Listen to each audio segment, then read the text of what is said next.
If you're a winger, you can probably recognize it when I say that there are many expectations of you. Being able to dribble past the defender, make an assist, score some goals, but also tracking back and helping with the defending. So what should and shouldn't you do if you are a winger? Well, in today's video, we put together 40 winger tips in 40 minutes that you can hopefully use to take in and adjust your game, and ultimately, hopefully, become a better winger. So let's go! First off, let's talk about Salah's running. And not just the fact that he is ridiculously quick. I experienced that myself. That of course helps. But I want to talk more about the fact that Salah makes some really clever runs off the ball to A, put himself in some very dangerous positions where he can get the ball, and B, where he opens up space behind him for his attacker or midfielder, or in particular his fullback, to run into and exploit. But let's start off with this run that Salah makes off the shoulder of the defender, where he tries to get deep, beat the defensive line by running into the blind spot of the defense. So what Salah usually does is that he comes running in from the wing, cuts in, and then runs deep in the half space in the blind spot of the defender. And you can do that too. Just have to set up a defensive line using cones or whatever, and then you basically start running inside towards the goal from the wing. Then once you reach the offside line, you cut inside, run across the pitch, so you stay onside, right? Here, you're gonna take little steps, because by taking little steps, it means you're more agile, you're more ready to explode. And once you run across the pitch here, you're gonna constantly look at the player who has the ball ready to make the pass. So here you look, and when the pass comes, boom, you can explode. Now the brilliant thing here is, if the defender is here, the ball is over there, they're most likely gonna look at whoever has the ball, which means that if you run in here, you're gonna run into their blind spot, meaning that they don't really have an idea about where you are, giving you the advantage. So run in, cut inside, little steps, hep, and then we go, and score. Now, of course, these drills we have to time a run to a pass are easier to do if you have a friend actually making the pass. I don't have friends.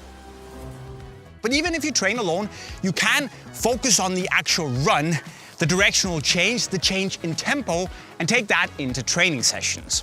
Now, the second off-the-ball run that Salah does is if the play is a little further up the pitch, he often makes these diagonal runs towards the far side of the box, achieving one of two things. Either he can be in a really dangerous position close to the first post to get the ball and get an easy shot on goal, or if he doesn't get the ball, he can still grab a lot of attention, be a threat by running, sprinting towards the goal, dragging defenders with him, thus opening up space behind him in the box, and especially also out on the wing, where the fullback can bump forward and put in a dangerous cross.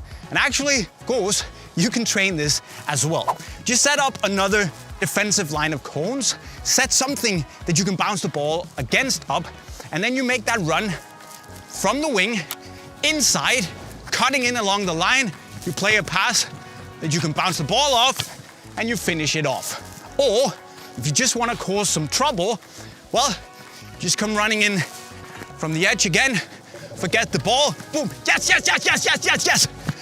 Someone's gonna follow you, open up some space. It's super stupid if you're alone, but it helps you think like that when you're in a match. Just do it. Second, we have Salah and goal scoring. And, well, he's pretty good at that because he can score both worldies where he does this, I like to call it the Arjen Robben, where he cuts inside, looks up, and curls it past the keeper into the far corner. And he can also basically score from, well, anywhere in the box. But of course, to get good at this, you have to practice. Practicing is better and also more fun, of course, if you have a keeper. I don't have friends. But even if you don't, you can work on your shooting as well. You can set up these cones a meter from the posts and then create these high scoring chance areas that you want to hit. If you want to start scoring worldies, because who doesn't, you can practice this Robben type shot. If you place a cone on the outside of the box, you come running at it from the wing, full speed, throw a little body feint, come in, and then just whip in. And that was a pretty good goal. But what you want to focus on here is full speed at the defender, little body feint, throw them off, 1 or 2 steps, and then you just want to focus on looking up, angling your body right, opening up, and then hitting the ball on the side, and getting your foot across the body to create that spin. Then it's all about the practice, and eventually you'll be able to score some worldies. Hopefully.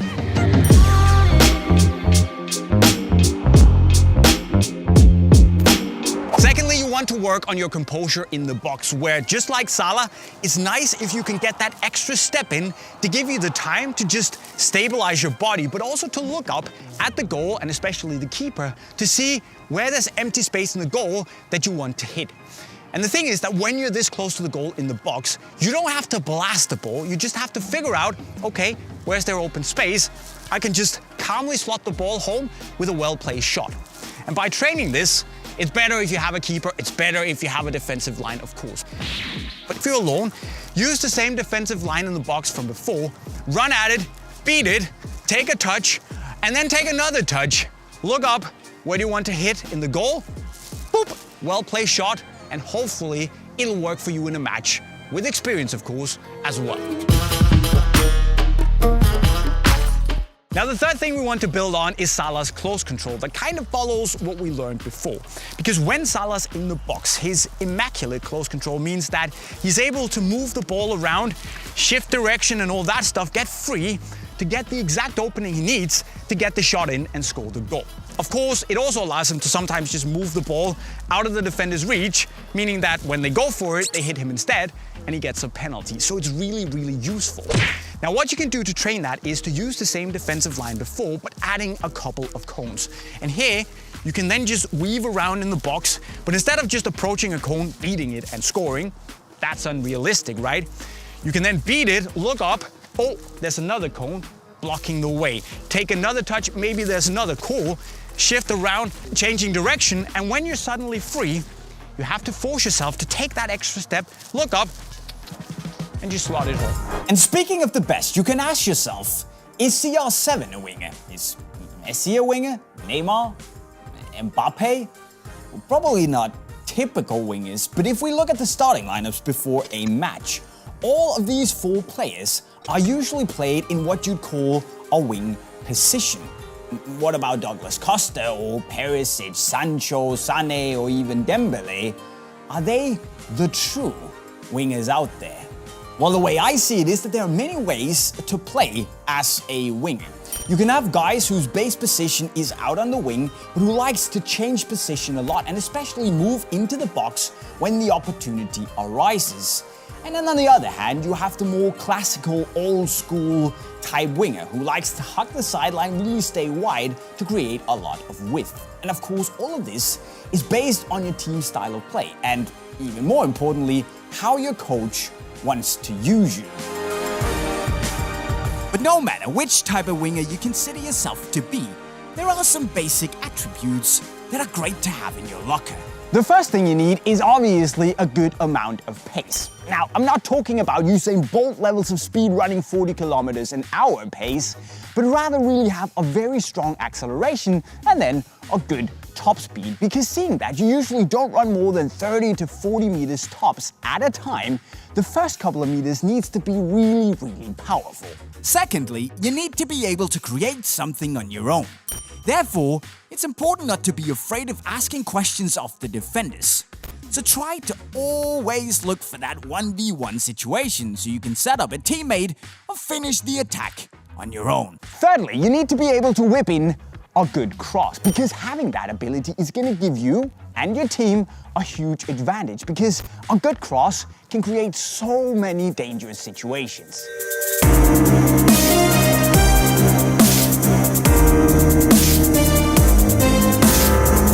You might ask yourself this: if I don't have any of these three attributes, can I then still become a top-class winger? And the very simple and easy answer to that question would be no. The more diplomatic and probably also more correct answer would be that you can be anything and everything that you put your mind to. If you tick all the boxes so far, there are still a lot of things you can do to improve. Go to the pitch and start whipping in some crosses, trying to hit a predetermined area in the box. And try to do it while running, because this is going to give you the most realistic match situation possible. Push yourself and push your confidence. It's super easy to simply just pass the ball back to a teammate right away. So when you practice with your team, try to put yourself in situations that are out of your comfort zone. But it's also important to keep some sort of a balance, because genius is something that has to arise in the moment. It's not something you can plan ahead or force through. Make it a habit to get inside the box if you can see it's going to create some space.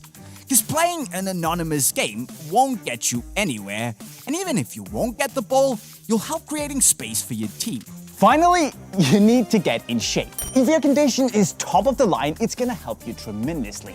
So if you have the willingness to run more than the others and the surplus to put in a bit of extra fight, no one is gonna blame you if you sometimes lose the ball. Number 1, going down the line. Now, as a winger, you are often left alone on the wing when you receive the ball, and if you don't pass it to your teammate, you pretty much have 2 options. 1, cutting inside, or 2, going down the line. Now, switching between the 2 is a good way to improve as a winger, but knowing how to execute each is what will make you a great winger. Now, let's look at how Barcola goes down the line. He has this way of slowing down to walking pace, where he's almost standing still. Then he will make an aggressive body feint and take a touch past the defender. And it looks like all you need to do this is speed and acceleration. And yes, that most definitely helps. But the key here with this move is to actually do the body feint right. You need to get the defender on their heel before you attack, and then you will be the one who's 1 or 2 steps ahead from the get-go. And all of a sudden, it doesn't really matter how fast you are, as long as you can catch the defender with his weight on the wrong foot. And then, of course, being fast is a nice little addition. Number 2, the heel turn. Now, the next move here is by no means for every situation, and it's probably a move you should use only 1 or 2 times a match. Now, the heel turn, however, is a great way to beat immediate and intense pressure, and if you get the nutmeg like Barcola does, you will, without a doubt, get the crowd's attention. So to do this move, you need to be moving towards the ball. Don't stand still waiting for the ball, but be proactive and run towards it. Now, the defender will be most likely right behind you, breathing down your neck. And then what you'll do is to make a small tap with your instep behind your leg. Now, remember that it's not a kick as much as it is a little tap with your instep.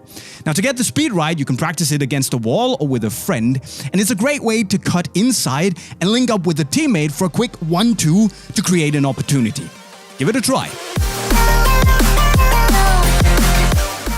Number 3, inside-outside between the defenders. So the third move we can call the inside-outside. It's a nice little move for when you're either alone on the wing or up against 2 defenders. Now here, you lure the defenders in with the inside touch to open up a gap between them, and then you make a sharp cut either while nutmegging the defender, which again will definitely please the crowd, or simply just in between them. And now, you're ready to either take the shot, or make a cross, or simply make a crucial pass. And the most important thing when doing this skill is the timing, and that this solely depends on the gap between the defenders. So if you don't make the gap, well, you can't do the skill. Sometimes it should be 2 separate touches, and sometimes it should be more like the Matthews feint with the inside-outside movement. Now, both variations are equally correct, it just depends on the circumstances. And number 4, going around the opponent. So another thing to take away from Barcola's game is his long touch followed up by going around the defender in the other way. You probably have a better name for it, so please let me know in the comments, but we could also define it as, the kick and run, I guess. It's a pretty old school move and one I saw a lot in my younger days, and it's pretty simple. You take a long touch around the defender and then you run at full speed around the other way. But why do this instead of just taking a touch around the defender and follow the ball, you might say? Well, you see, if you go the other way than the ball, you allow yourself to have a bit further reach and thereby fool the defender by letting them think that they caught you when in reality, it was your plan all along. And number 5, the lob pass. So for the cheeky finale, we have the good old lobbed pass. Now, there are a few ways to do this, but if we look at how Barcola does it first, he goes inside the pitch and then scoops the ball with the lower part of the instep out towards the toe. And it's a great way to get a lot of air under the ball, which is actually not that difficult to do. So the second way is to scoop the ball with the outside of your foot. And in my opinion, it's a bit more difficult to do at speed, but can also be a bit more flashy, and it might be easier to do if you just have the ball lying near the outside of your foot, it's quicker to just like whoop, scoop it over. Basically like Michael Laudrup, if you remember him. And it's just as effective, if you can do it right, as the other version. Now this kind of pass is perfect when you're close to the box and there are a lot of defenders covering the usual passing lanes. So if you have an attacker running, doing the lob pass will most likely surprise them and open up a passing lane that no one saw coming or expected. Now let's start off improving you in one-on-one situations, because wingers typically tend to get in a lot of direct duels with the defenders, and as the good winger you are, you want to beat them, put them on the floor, sitting down, paying respects. Now, typically, I would say that if I come up against only one defender, I try to take them on, I try to beat them. But if they have backup from 2 or 3 teammates, well, I tend to look for the pass instead, because otherwise it's just mission impossible. Now, anyways, here you can train 2 scenarios. One on the other side of the box where you cut inside and try and get a shot away, and this one where you take on the defender, go towards the goal line to whip in a cross. Now what's important is that you make these drills match-like to really get that muscle memory. So here, for instance, you can come down and, receive the ball, and then you start taking some touches towards the defender. Now, when you face the defender and you want to take them on, it will make things a little bit easier for you if you actually go at them at a solid speed, because that puts them on the back foot. They need to go backwards, and that gives you the advantage and the momentum.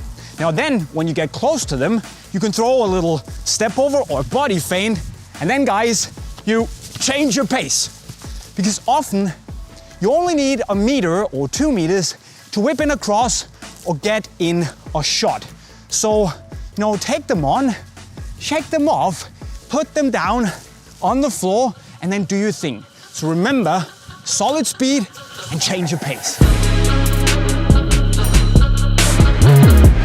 Now, another great thing to work on is your crosses. And I do realize that it can be a little bit difficult to work on your crosses and improve them when you've got no one to cross to, because after all, you're alone and stuff, right? With that said, this drill is pretty useful after all, because you can improve your accuracy putting dangerous balls into the box, and also improve your ability to put those dangerous balls into the box while you're running at speed in different scenarios. So when you're in the match, your brain has kind of gotten used to putting those balls on a play for your teammates, even though you're running at speed. Now, what you do here is that you put 2 goals in the box. You have a big goal in the middle and a smaller goal near the front post. That means you can put in different types of crosses. Then again, you have a defender that you want to beat. Let's call him Jeff. And you can either do that like we did before, body feint, or if you have something to bounce the ball off, do a 1-2 and then get into a crossing position. Now here you need to decide whether you want to whip in a curved cross or take another touch, go towards the goal line and whip in one of those dangerous low-driven crosses that your teammates can just get on the end of and score the goal. But what's important here is that you do it at match speed. Of course, you need to look up, see where your teammates are, and if they're even in position. Also, you want to decide what type of cross to do. Just promise me you do it at speed, so when you're in the match, you don't have to think, you just do it. Now, another thing I like to train is my off-the-ball movement, which I realize sounds a little bit silly on paper because, again, you're alone, and it usually makes more sense to actually do it with your teammates playing the ball. But here's the deal. These training drills are for you to get these movements wired into your muscle memory, so when you're playing with your teammates, your brain just takes over. You don't have to think about it. Now, making these little off-the-ball movements, as a winger, you can either practice coming down to receive the ball, get it, take on the defender, or to make a dangerous diagonal run into the box, hopefully get on the end of the cross. And both these types of off-the-ball movements rely heavily on these little pre-runs. So what you want to do here is that you want to run towards the goal line, get the defender off balance, and then you quickly shift. You run down, you receive the ball, and then you can start taking on the defender or pass the ball back depending on the situation.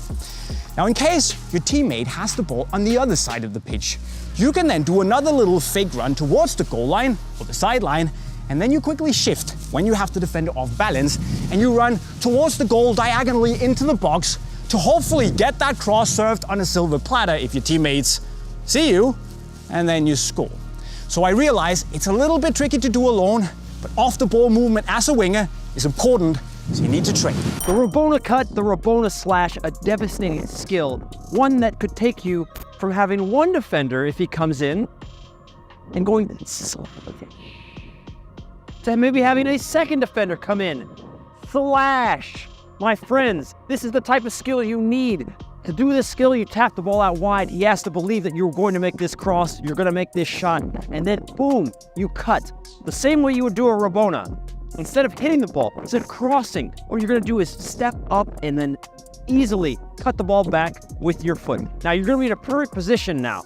In this position, I said a second defender could come in. That's when you've got to start dancing. That's when you've got to start moving, okay? But to do the skill, very simply, notice that all we do is leave our feet when we put our foot behind, do the Rabona, and then boom, boom, we get out and we're going.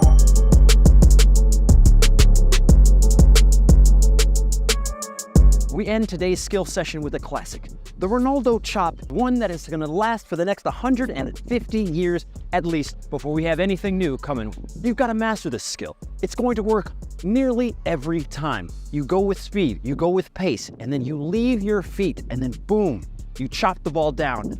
Back. The way to keep the ball is to cut the ball back, away from the defender, ensuring that you can protect the ball. Always keep yourself in between the ball and the man, all right? That'll give yourself a better opportunity. Now, doing this Ronaldo chop, you've got to be running at speed, like we said. Once you cut, you've got the whole world open to you, all right? So use that to your advantage. Make sure to use all of these skills in the game, in the right spots, but you as wingers, if you can master these 3 skills, you guys are going to be super ballers, and that's what we want. As a winger, you have to want the ball, and you want the ball because you have to make things happen.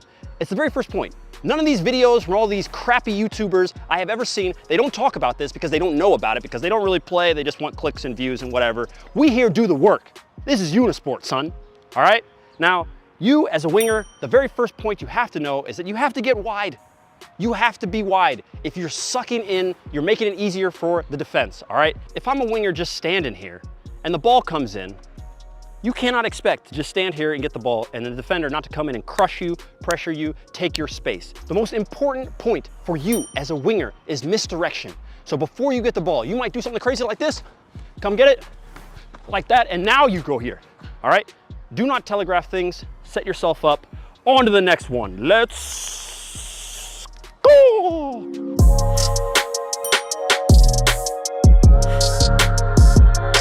I'm a right midfielder. I'm on this part of the field. The goal is right there. And all of a sudden, your coach and your team are all screaming for you to get back. But you noticed that that guy on the other side of the field and your team is completely going to deal with the problem. Well, guess what? You need to turn to your coach and your teammates and you say, no, my friends, I trust in thee. And I'm gonna stay here. For thou self is the one that shalt wait, said he. Okay, I'm basically saying don't get back if you know that they are going to take the ball. It doesn't make sense. Don't take a risk. Wingers have to take risks. It doesn't mean you don't always get back. It means you should get back, but if you know it's not gonna happen, you do not get back. You get yourself in position, attacking. You need to score goals. You need to get crosses in. You need to be a danger for the other team. And that means we are now on to actually having the ball. Once you receive the ball, take your space with speed. Before you get the ball, once again, my friends, you have to know, where's the space? I receive a pass, I need to know where the space is. Look at this clip of me on the right wing. I get the ball. The second I get the ball, I know I'm moving forward. I take my step over, boom, boom, I get down the line, I get a cross in. But it all happened because I knew exactly where I wanted to go and what I wanted to do before I got the ball. Attack, attack, attack. Thou shalt attack. Commandment 11.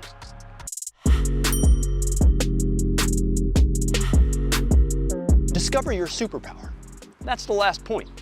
There are guys like Arjen Robben, Messi when he played on the wing, got Garrincha. Some of you guys don't even know who Garrincha is, but this is the type of guy that understood exactly what they could do, and they did it every time. Hone your skill. You as a winger have one superpower. Figure it out.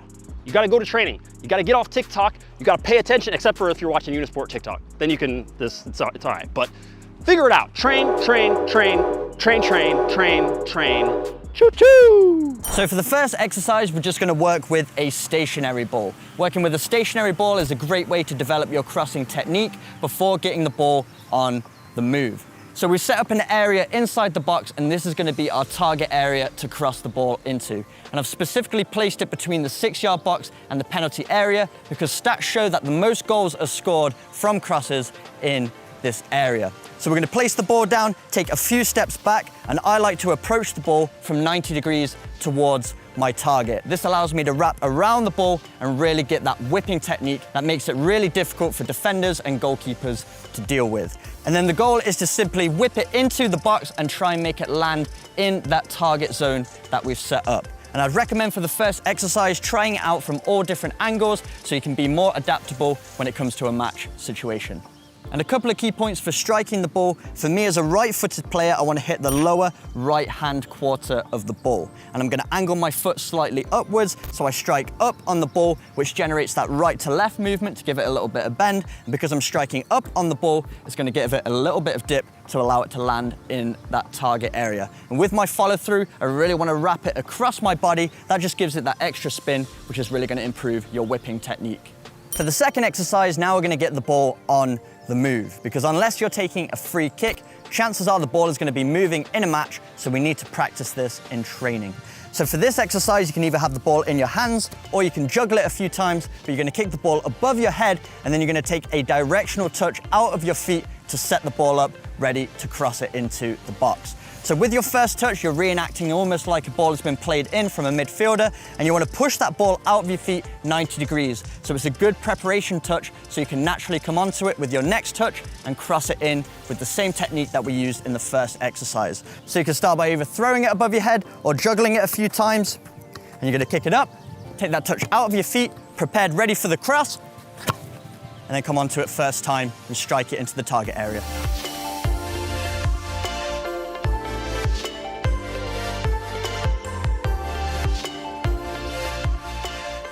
And for the third and final exercise, now we're going to work on our dribbling and crossing. So there will be instances during a match where you actually need to beat the defender to create that little bit of room to cross the ball. So for this exercise, we've just placed a cone out wide, and this is going to be our defender, and we're going to dribble directly at that cone. You always want to dribble directly at the defender from a wide position because this keeps them guessing whether you're going to go right or left. If I automatically take the ball down the line, the defender already knows what I'm trying to do with the ball. So if I go at the defender, it gives me options to go both to their right or to their left.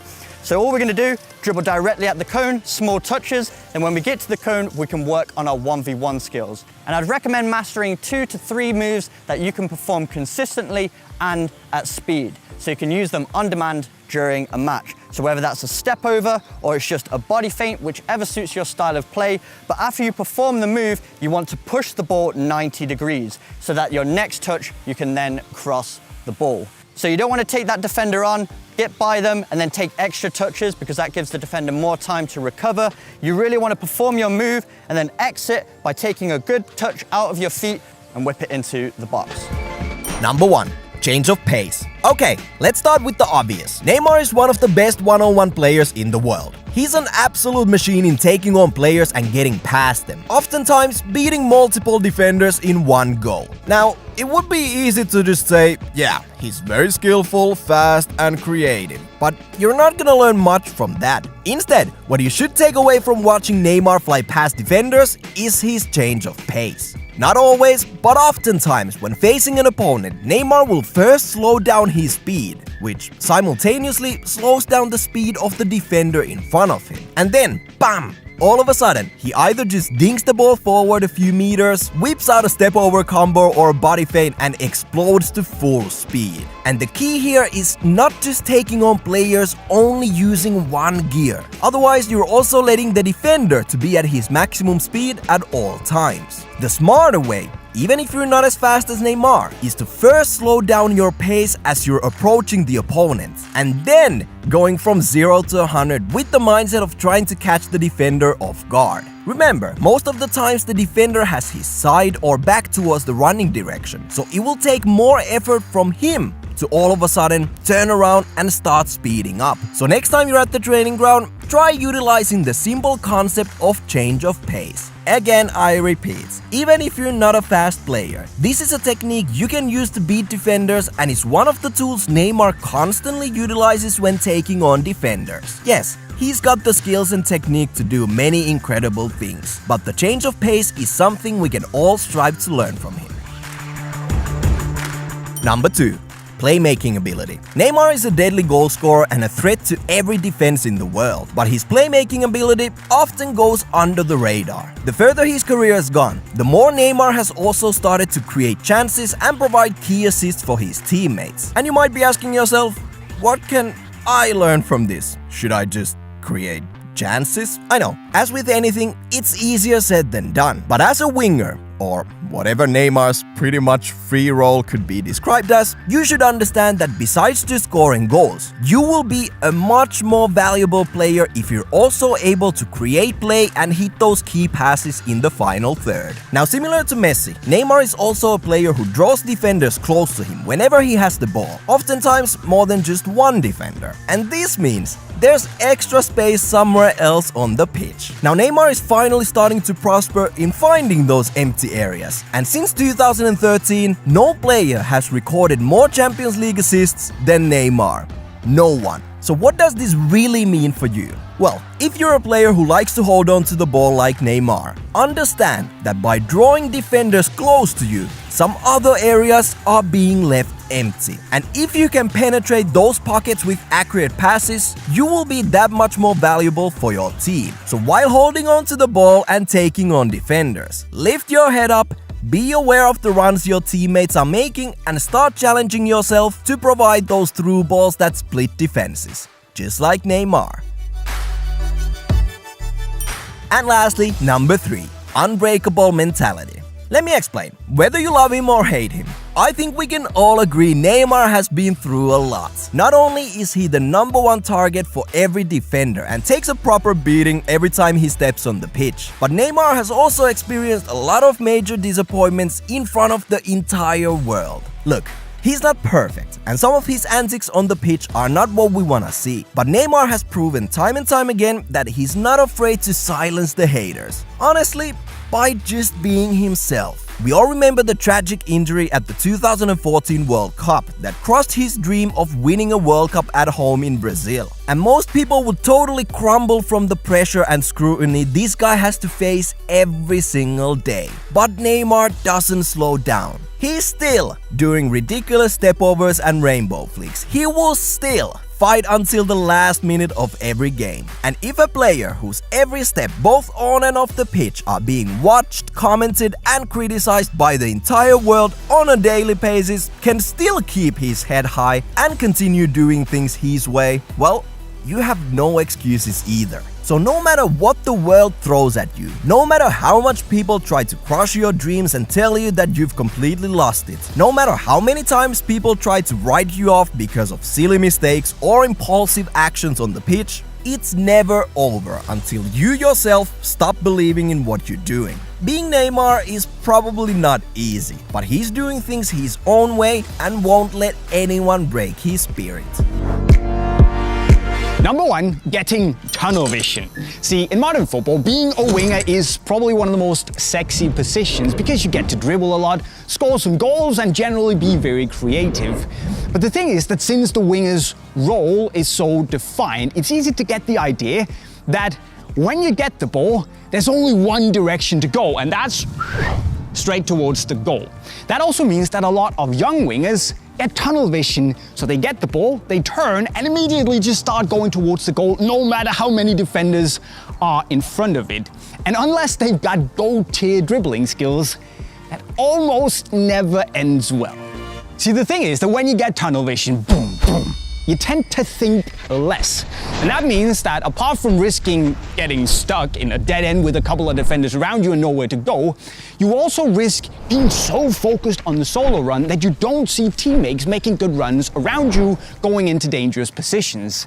And that's the other side of the coin. If the defender knows that you're likely to go on a solo run every single time you get the ball in order to go to goal, it's going to be super easy to defend against you because he doesn't have to worry about you doing anything unexpected because he knows you're going to dribble. So when you get the pass, you look up and you assess the situation. Is the defender in front of you alone, which would give you the advantage in a dribbling situation? Is there maybe a teammate making a support run in a dangerous position? Or is the way ahead blocked by too many defenders, meaning that you should probably just step on the ball, pass it backwards so you can switch play to the other side? Of course, a winger needs to be able to beat a man or two or maybe even three. But the good wingers realize that the less the defender knows about what's going to happen, the more unexpected you can be, the bigger of an advantage you have. Don't get tunnel vision. Number 2, blindly making crosses, which has something to do with getting tunnel vision from number 1. But a mistake I see a lot of young wingers do is to work hard to get in a good crossing position, and when they do, they just blindly cross the ball into the box without really looking up or thinking. And sure, you might have some coaches telling you that it's your job to cross the ball and the striker's job to then be in the box where and when the ball comes. And it makes sense, but it's not always entirely true.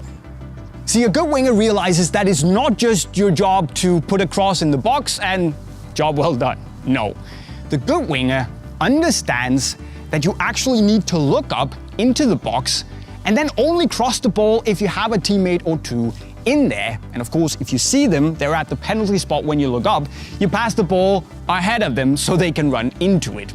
Because the thing is that if you cross the ball blindly and there's no one in the box, you're basically unnecessarily giving the ball away, and there's no need to do that. So if you look up, you see there's no one there. Don't be afraid to step on the ball, pass it backwards, and keep possession. Number 3, standing on your heels when the ball is coming. Now, I know, it's football 101, and we learned it as kids, to stay on your toes when the ball is coming, so we're ready.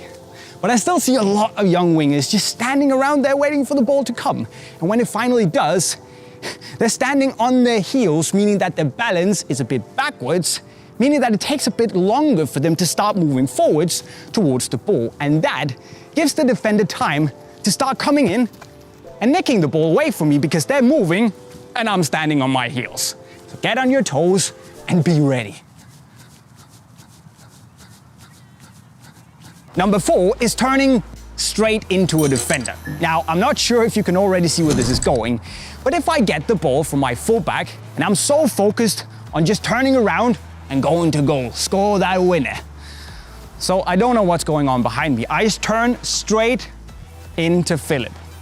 That's trouble, right? You don't want that, but it's actually a very easy way to avoid it. And I've talked about it before, but when the ball is coming, you look up to see what's going on behind you. And if there's a defender close to you, that means that you can either just pass the ball straight back where it came from or to a teammate that you can see. It's very important that you only move into places or pass into spaces that you can see to keep it simple. Of course, it also helps if your teammates tell you back or if you can turn. Number 5, hiding and isolating yourself on the flank. Look, you're a winger and maybe your coach have told you to make the pitch wide and go to the touchline, and that makes sense. But you shouldn't just go there and, as I said earlier, stand around, wait for the ball to come to you. No. If there's a defender around you and you're standing where you're supposed to be, you're not going to be very dangerous. So it's your job to shake off the defender, maybe by coming deep, getting the pass, laying it back off, and then running deep to shake the defender off, because you have the upper hand here. On the other side, if the defender is close to you still, you can't make the deep run. Phil, come in front of me. You have to find another way of getting into open spaces and making yourself available. Because if Phil is standing right here, you're standing in his shadow, your teammates can't pass you the ball. So get out, make yourself available. An open winger is a dangerous winger, so be dangerous. So to sum it up, don't get tunnel vision. Don't put crosses blindly into the box. Don't stand on your heels when the passes are coming. Don't turn straight into defenders, and don't isolate yourself on the flank. Cool? Cool. And that, my friends, was 40 winger tips in 40 minutes. But since they're not quite up yet, let me just remind you that in order to implement these things and actually improve as a winger, you need to practice a lot. And when I say a lot, I mean a lot. So start on your own and go out with some cones or whatever to practice doing some of the tips on the list here. And yes, it will feel forced, and yes, it will feel weird, but the more you do it, even on your own, the quicker it'll start to feel natural to do it in a match. So take that advice and run with it. But which position should we make a big compilation of tips for next? Let us know in the comments down below, and don't forget to subscribe to the channel if you're new here. And if you need new boots, there's a link to Unisport in the description and over to your right. And with that, we're finally above 40 minutes as I promised you, so I'll be signing off. Cheerio.